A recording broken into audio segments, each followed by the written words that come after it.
नमस्कार, मैं पूनम कासलीवाल खाओ इंडिया खाओ के साथ रेडियो डिशम पर फिर से हाजिर हूँ एक नए राज्य को लेकर। भारत के दक्षिण पश्चिम का एक राज्य है जिस राज्य को गॉड्स ओन कंट्री भी कहा जाता है।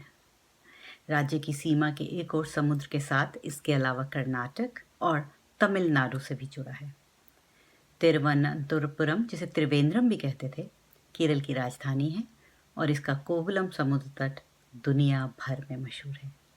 जी हाँ, मैं बात कर रही हूँ केरल की। समुद्र तट से घिरा केरल अपनी संस्कृति, परंपरा और आकर्षक सुंदरता से परिपूर्ण पर्यटक स्थलों के साथ साथ अपने खाने के लिए भी दुनिया भर में प्रसिद्ध है। केरल एक ऐसा राज्य है जो अंतर्राष्ट्रीय बाजारों में मसालों के लिए जाना जाता है। यहाँ के मसालों की गुणवत्ता विश्व प्रसिद्ध है, जिससे केरल को मसालों का बगीचा भी कहा जाता है। भारत के दक्षिण में स्थित केरल राज्य में अरब सागर से थोड़ी दूर झीलों की एक श्रृंखला है, जिसे केरल अनूप झीलें या केरल बैकवाटर्स कहते हैं। केरल की अर्थव्यवस्था में कृषि और पर्यटक का मुख्य योगदान है। केरल में सबसे ज़्यादा काली मिर्च आयातित की जाती है। केरल में चाय के बागान, रबड़, कॉफ़ी, इलायची का उत्पादन भी होता है। इसके अलावा चावल, टैपियोका, जिसे कसावा भी कहते हैं, यहाँ की मुख्य फसल है और खाने में बहुत इनका उपयोग होता है। तो केरल के खान पीन में जो विविधता है वो वहाँ की भौगोलिक, ऐतिहासिक और पर्यावरण के हिसाब से है। वैसे तो इसे मूलतः हम दो भागों में बांट सकते हैं, पहला मांसाहारी और दूसरा शाकाहारी। मांसाहारी भोजन में जहाँ मसालों का बहुत ज़्यादा प्रयोग होता है, वहाँ शाकाहारी जो भोजन है वो हल्के मसालों और बहुत तरह तरह की सब्जियों की विविधता हमें यहाँ देखने को मिलती है। तो अगर हम देखें कि किसी भी समुदाय की जो खाने-पीने की जो आदतें होती हैं, वो वहाँ की ज्योग्राफिकल लोकेशंस, जो भौगोलिक विशेषताएँ होती हैं, उसके अलावा जलवायु कि वहाँ का जो टेम्परेचर है वो कैसा है, क्लाइमेट कैसा है, इन सब जो चीज़ें इनसे प्रभावित होती हैं। तो देखा जाए कि यहाँ पे जो 2 सबसे अच्छी उपज देने वाली जो भूमि है, उसमें दूध, मक्खन, शहद, चीनी, ये सब चीज़ें हैं, तो नेचुरली वो चीज़ें ज़्यादा यूज़ होंगी। और केरल में हमने देखा कि मसाले और बहुत होते हैं, तो आयुर्वेदा जो कुकिंग स्टाइल है, आयुर्वेदा की जो आरोग्य प्रणाली है, बहुत कुछ जो है उनके आहार में वो सम्मिलित है। कह सकते हैं कि दुनिया को एक अनूठा उपहार दिया है केरल ने, वो है आयुर्वेदा। तो केरल की जो खान-पीन है उसकी आदतों में आयुर्वेदा के जो सिद्धांत है उससे प्रभावित है, जो शरीर और मन दोनों के बीच में एक बैलेंस, एक संतुलन पैदा करती हैं। तो कई जो केरल के व्यंजन होते हैं वो इसी प्रकार से तैयार किए जाते हैं, जो मन और शरीर उनके बीच में एक बैलेंस रखें। इस भूमि को एक परंपरागत, एक ट्रेडिशनल ज्ञान कहता है कि गलत तरीके से जो भोजन बनता है उसमें उससे क्या होता है, भोजन में पॉइज़नस, विषैले चीज़ें आ जाती हैं, जैसे कि दूध और जो नींबू है, इन दोनों का मेल भोजन में हानिकारक माना गया है। इसी तरह मछली का सेवन भी कभी दूध के साथ नहीं किया जाना चाहिए। इसी प्रकार दही के साथ चीनी या लहसुन को मिलाने की सलाह नहीं दी जाती है। तो इस तरह के कुछ नियम हैं जो आज भी वहाँ में घरों में उनका प्रयोग किया जाता है, एंड दे मेक सेंस अगर हम खानों की हर गुणवत्ता को देखें उस हिसाब से। केरल के जो भोजन है उसकी एक जो सबसे अहम बात है वो है नारियल का प्रयोग। तो इस क्षेत्र में नारियल का तेल, उसका पानी, उसकी गरी, सब तीनों चीज़ों का बहुत ही भरपूर इस्तेमाल किया जाता है। नारियल के तेल में व्यंजन पकते हैं, गरी की चटनी बनती है। इसके अलावा भी वो जो गरी है विभिन्न प्रकार से पीस कर या ग्रेट कर या किसी भी और प्रकार से खाने में यूज़ होती है। सांभर तो केरल की पहचान मानी जाती है। इसके अलावा वड़ा, इडली, डोसा जो है वो साउथ इंडियन, वो तो विश्व प्रसिद्ध हैं। केरल के जो पारंपरिक भोजन है जिसमें तरह-तरह की मिठाइयाँ होती हैं जो विभिन्न त्योहारों और उत्सव पे बनाई जाती हैं। चावल, मछली, नारियल जो है वो एक ये these are very common factors जो हैं, ये बहुत ही आम होते हैं जो रोज़ इस्तेमाल किए जाते हैं। इसके अलावा इसमें मिर्च, करी पत्ता, सरसों, हल्दी, इमली, काली मिर्च, इलायची, लौंग, अदरक, दालचीनी, हींग, इन सब का भी प्रयोग किया जाता है। सद्या यहाँ का एक प्रकार का शाकाहारी जो है एक थाली आप जो है वो कह सकते हैं। इसमें 28 व्यंजन शामिल होते हैं और ये पारंपरिक रूप से केले के पत्ते पे परोसी जाती है। पत्ते के किनारे का भाग जो है वह मेहमान की बाई तरफ होता है। इसमें भात और different kind of other delicacies, नमकीन, अचार, मीठे व्यंजन सब शामिल होते हैं, और जिन्हें एक अलग-अलग समय पर which has a traditional method way कि पहले कौन सा व्यंजन जाएगा। प्रातः जो भात होता है वो निचले भाग में परोसा जाता है, उसके बाद परोसे जाने वाले आइटम हैं जैसे परिपू, सांबर, अवियल, तोरन, कालन, ओलन, ये सब बहुत ही महत्वपूर्ण होते हैं। इसके अलावा जो नींबू का अचार, आम या नींबू का अचार होता है, या कोई पका हुआ केला या केले के चिप्स कुछ होते हैं। इसके अलावा पायसम इज़ लाइक ए खीर, यहाँ का पसंदीदा मीठा व्यंजन है, और ये तरह-तरह के पायसम बनाए जाते हैं, एक ही प्रकार का नहीं होता, बहुत ही तरह-तरह के पायसम बनाए जाते हैं, केले से, चावल से, कटहल से, इन अनेक और दालों से। पारला प्रथम, कडला परिपू प्रथम, इसके अलावा rasam is like a thin watery consistency, थोड़ा खट्टा होता है, नींबू का भी होता है, काली मिर्च का भी होता है, इमली का भी होता है। इस चावल के साथ इसे परोसा जाता है या पिया जाता है एक तरह से ग्लास में। केले के पत्ते को आधा मोड़कर भोजन को लपेटा जाता है, और इस तरह से इस भोजन को समाप्त किया जाता है। तो कोई प्लास्टिक नहीं, किसी प्रकार की एनवायरमेंटल फ्रेंडली होता है ये। इसके अलावा जो एक करी जो बहुत फेमस है वो है पुट्टू काडला करी। इसे पानी और नमक के साथ पुट जो होता है वो चावल जो है एक स्टीम, एक इसके लिए एक विशेष प्रकार का लंबा बर्तन होता है, उसमें बनाया जाता है, और इसमें चावल का आटा लेयर्ड होता है, और इसे काले चने की जो ग्रेवी है उसके करी के साथ इसे खाया जाता है। काफ़ी हाई प्रोटीन डाइट, और नाश्ते में खाया जाता है। Appam stew, appam is again fermented rice, नारियल का दूध और नारियल का पानी और थोड़ी सी चीनी फर्मेंट करके, और अपम बनते हैं छोटे छोटे से लाइक पैनकेक्स, और उसे स्टू के साथ, स्टू वेजिटेरियन नॉन वेजिटेरियन जैसा भी हो उसके हिसाब से बनाया जाता है, जो कि कोकोनट मिल्क में बनाया जाता है। अवियल जो है वो केरल की हर शादी और त्यौहार में बनाई जाने वाला एक पारंपरिक भोजन है, सब्जी है, जो कि तरह तरह की मिक्स सब्जियां होती हैं उसमें, उसके साथ बनाया जाता है। ये सद्या में भी शामिल होता है, और बहुत ही लाइट डेलिकेट होता है अवियल। केरल के एक जो प्रसिद्ध व्यंजन है उसमें idiyappam, which is like hopper springs, जैसे सेवियों के जैसे होता है पर चावल का होता है, और इसमें चावल के आटे में नमक पानी में मिला के पतली सेवइयाँ होती हैं राउंड, और इडली के मोल्ड में इसे स्टीम किया जाता है। ये एग करी के साथ या आपकी कोई भी फेवरेट वेजिटेरियन करी के साथ इसे खाया जाता है। ये मीठा भी बनाया जाता है। एरिसेरी केरल के प्रसिद्ध व्यंजनों में से एक है। अगेन सूखे कसा हुआ नारियल, हल्दी पाउडर, लहसुन के साथ मीठे कद्दू को उबाल कर उसे पकाया जाता है, और फिर अगेन राइस के साथ इसे परोसा जाता है। जिसे ओणम के सभी रिलीजियस फेस्टिवल में यह ज़रूर बनाया जाता है। इडली सांभर केरल का सबसे कॉमन फेमस कहा जाए कि इंटरनेशनली एक्लेम्ड डिश है इडली सांभर, इडली डोसा, और इसे सांभर के साथ परोसा जाता है। इसके अलावा एक चीज़ और ही बहुत जिसने नाम कमाया है अपना और बहुत ही प्रसिद्ध है, वो कहा है मालाबार परोंठा। ये पराठा ही होता है पर लेयर्ड पराठा होता है, मैदे का बना होता है, और इसे बहुत ही खस्ता करारा बनाया जाता है। बहुत ही इसमें बहुत सारी परतें होती हैं, नरम कुरकुरा होता है, तो इसे सभी छोटे बच्चे बड़े बूढ़े सभी लोग इस परोंठे को बहुत ही पसंद करते हैं, इसके दीवाने होते हैं। और इसे again how you want to have it, spicy chicken fry के साथ खाना चाहते हैं या फिश करी के साथ खाना चाहते हैं, कि जिस तरीके से भी आप इस पराठे को खाना चाहते हैं या सिर्फ ऐसे ही खाना चाहते हैं, ये आपकी मर्ज़ी पर निर्भर करता है।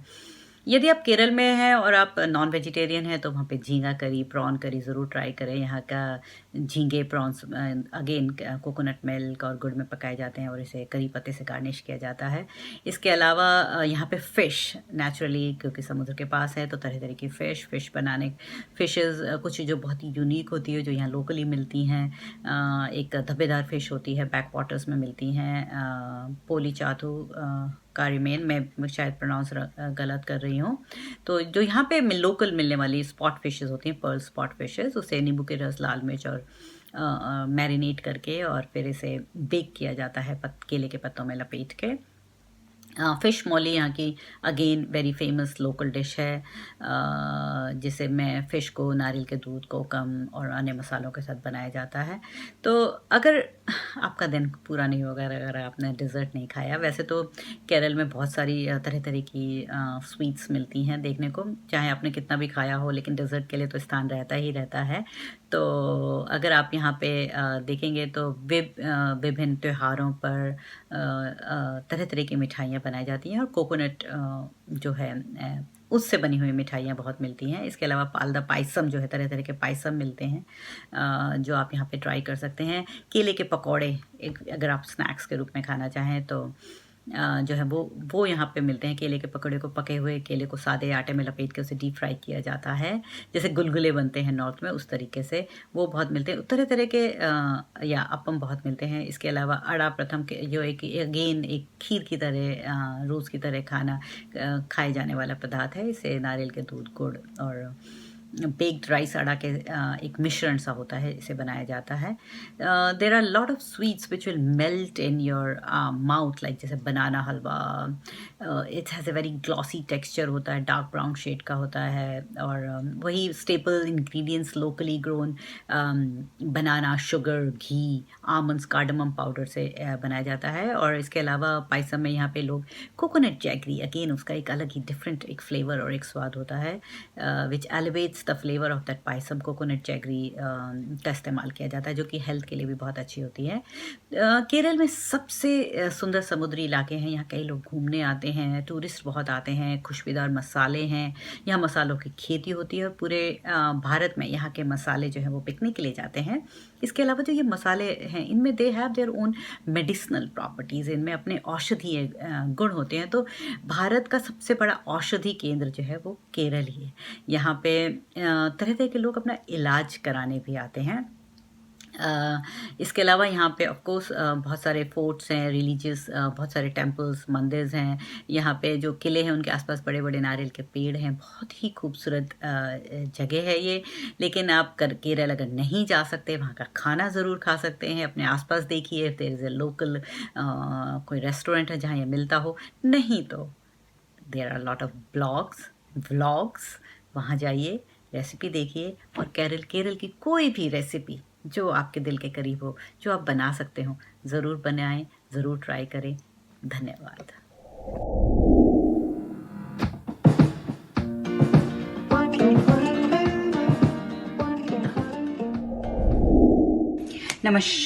नमस्कार। तो आज हम बना रहे हैं केरल की एक फेमस डिश, बहुत ही सिंपल, रस्टिक, रोज़मर्रा घर में बनने वाली, सुबह नाश्ते में खाई जाने वाली छोटी सी भूख के लिए उपमा। तो उसके लिए मैंने पहले ली है 1 कप सूजी, और मैं इसे करीब 1-2 मिनट तक ड्राई रोस्ट करूँगी। नथिंग, कोई कलर चेंज करने की बात नहीं है इसमें। इसको बस थोड़ी देर हल्का सा भून लेना है, करीब तकरीबन 1 से 1.5 मिनट तक, उससे ज़्यादा नहीं भूनना है। उसे भूनने के बाद मैं इसे एक प्लेट में निकाल लूँगी। उसके बाद उसी कढ़ाई में आप डालेंगे अपनी पसंद का कोई भी तेल। आप कोकोनट ऑयल पसंद करते हैं तो coconut oil, vegetable oil, olive oil, जिस भी तेल में आप बनाना चाहते हैं, 2 से 3 table spoon. Again depend how much upma you making. इसमें ज़्यादा तेल की ज़रूरत नहीं पड़ती। और उसके बाद इसमें जाएगी, जो चीज़ जाएगी वो है प्याज, अदरक और हरी मिर्च। पर उससे पहले इसमें थोड़े से सरसों के दाने।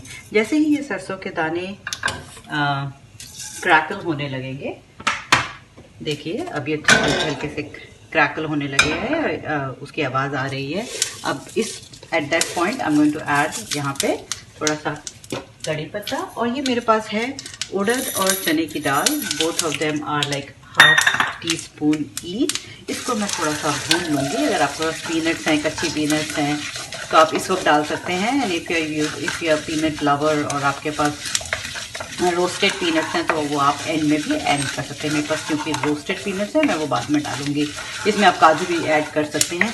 अगेन एवरीडे जो उपमा बनता है वो सिर्फ प्याज, सिंपल खारा उपमा बनता है, जो उसमें सिर्फ प्याज, हरी मिर्च और अदरक होता है, बाकी सब्जियां नहीं होती। But I am going to do the variation because I like upma with lot of veggies.